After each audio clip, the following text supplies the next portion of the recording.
बहुत ज्यादा emotional moment था वो। बिकॉज ऑफ थोड़े पर्सनल लॉसेस काफी हैवी था वो मोमेंट। मैं अपनी मम्मी को एक महीने पहले लॉस्ट, तो I could not tell her. तो वो मोमेंट मेरे लिए काफी ज्यादा इमोशनल था। उसके लिए मेरी मम्मी सबसे बड़ी सोर्स ऑफ इंस्पिरेशन रही है मेरे लिए।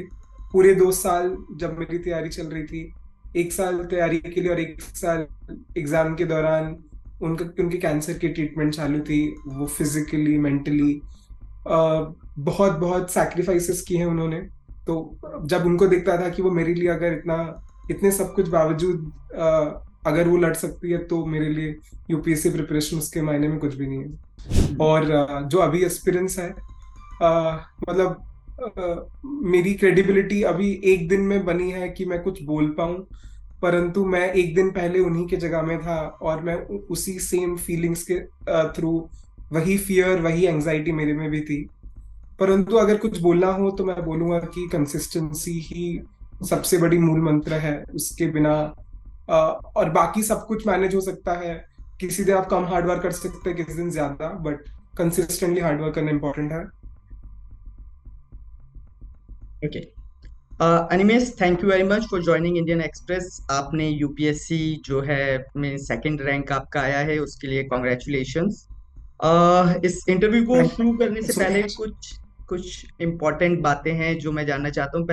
सबसे पहले तो मुझे बताइए कि वो मोमेंट क्या था, वो मैजिक मोमेंट जब आपको इसके बारे में जानकारी मिली।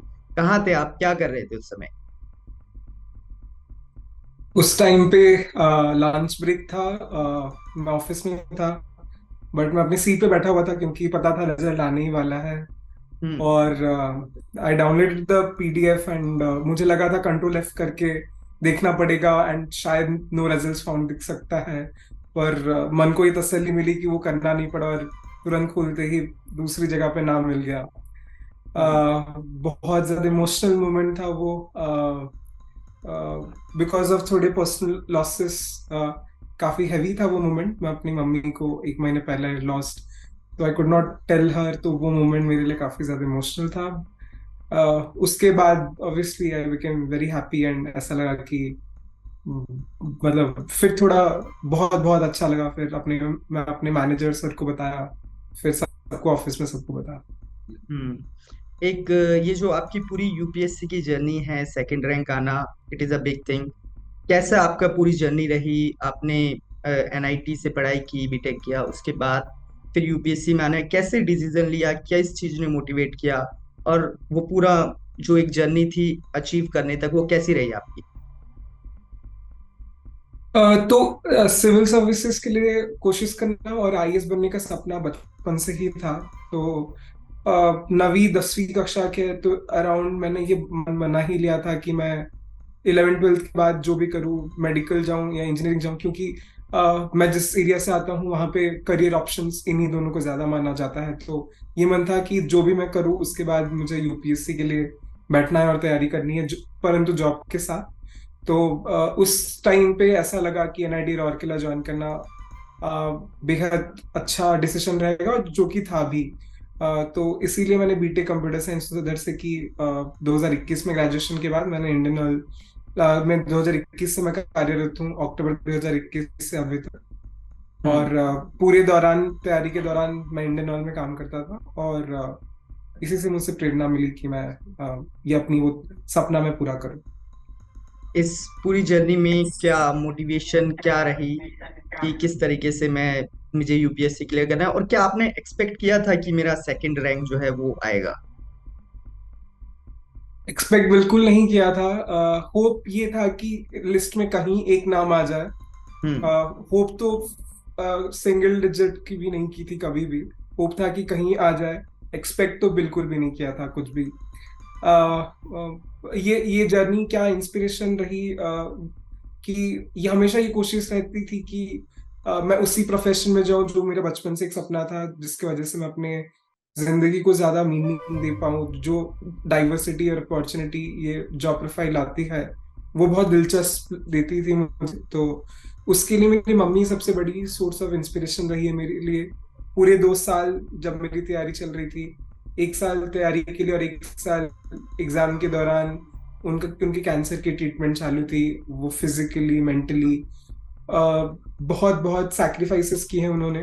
तो जब उनको दिखता था कि वो मेरे लिए अगर इतना इतने सब कुछ बावजूद अगर वो लड़ सकती है, तो मेरे लिए यूपीएससी प्रिपरेशन उसके मायने में कुछ भी नहीं है। हम्म, एग्जैक्टली exactly.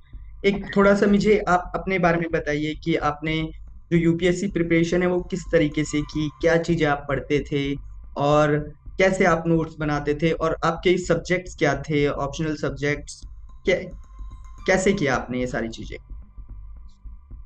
सोशियोलॉजी मेरा ऑप्शनल था। मैंने कोई कोचिंग क्लासरूम या फिर ऑनलाइन क्लासरूम कोचिंग नहीं ली है, परंतु मैं बहुत कोचिंग इंस्टीट्यूट से जुड़ा हूँ जिनकी मैंने टेस्ट सीरीज हो या फिर कोई वैल्यू एडिशन मटेरियल हो, इंटरव्यू गाइडेंस प्रोग्राम हो, तो उन सब चीज़ों के लिए मैं जुड़ा हुआ था, या मेंटरशिप प्रोग्राम के लिए जुड़ा हुआ था, परंतु मैंने कोई कोचिंग नहीं ली थी।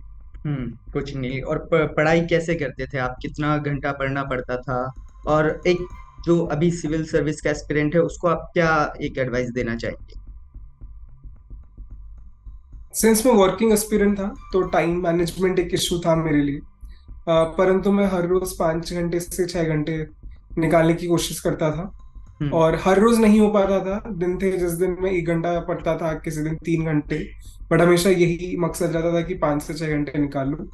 और वीकेंड्स पे थोड़े ज्यादा 8 से 10 घंटे पढ़ने की कोशिश करता था वीकेंड्स पे। हम्म। और जो अभी एक्सपीरियंस है, मतलब मेरी क्रेडिबिलिटी अभी एक दिन में बनी है कि मैं कुछ बोल पाऊं, परंतु मैं एक दिन पहले उन्हीं के जगह में था, और मैं उसी सेम फीलिंग्स के थ्रू, वही फियर वही एंजाइटी मेरे में भी थी। परंतु अगर कुछ बोलना हो तो मैं बोलूंगा कि कंसिस्टेंसी ही सबसे बड़ी मूल मंत्र है। उसके बिना और बाकी सब कुछ मैनेज हो सकता है। किसी दिन आप कम हार्डवर्क कर सकते हैं, किसी दिन ज्यादा, बट कंसिस्टेंटली हार्डवर्क करना इंपॉर्टेंट है। और अपने एल्डर्स का ब्लेसिंग्स और अपना गोल के प्रति वो परसिवरेंस बहुत इंपॉर्टेंट है। आगे अब आपका जो है क्या प्लान है, कहाँ आप काम करना चाहते हैं, कुछ आपने सोचा होगा कि आईएएस बन के मुझे ये चीज अचीव करनी है, या फिर सोसाइटी के इस वर्क को मुझे सर्व करना है, तो क्या क्या है अभी आपके दिमाग में एग्जैक्टली। मैंने उड़ीसा मेरी होम कैडर को अब पहला प्रेफरेंस दिया है। हम्म। होपफुली अगर मुझे उड़ीसा कैडर मिलता है तो मैं अपनी पूरी जिंदगी उड़ीसा में बिताया है, दिल्ली आने से पहले।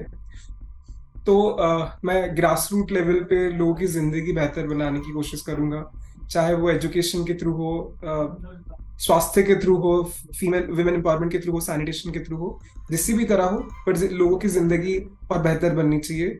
सोशियो इकोनॉमिक डेवलपमेंट में मेरा ज्यादा रुचि रहेगी। Okay, okay. एक और कुछ चीज आप ऐड करना चाहते हैं जो मेरी तरफ से मिस हो गया हो, या फिर आप कुछ बताना चाहते हो। एक चीज, अभी प्रीलिम्स पास में आ रहा है, तो मेरा यही रहेगा सबको बताना कि सी सैट को बिल्कुल भी ना, एक जो सी सैट क्वालिफाइंग पेपर होता है वो हर साल और भी मुश्किल होता जा रहा है। तो उसी को मैं भी लास्ट ईयर काफी नजरअंदाज किया था, और मैं बहुत खुशनसीब हूँ कि आई वुड हैव क्वालिफाइड बहुत बहुत थिन मार्जिन से सी सैट में। सो वो एक चीज है जो कि हम बहुत टेकन फॉर ग्रांटेड ले जाते हैं। सो हम्म। वो ध्यान रखना चाहिए, और अपने सोर्सेस को लिमिट रख के बार बार रिवीजन करने की कोशिश करनी चाहिए।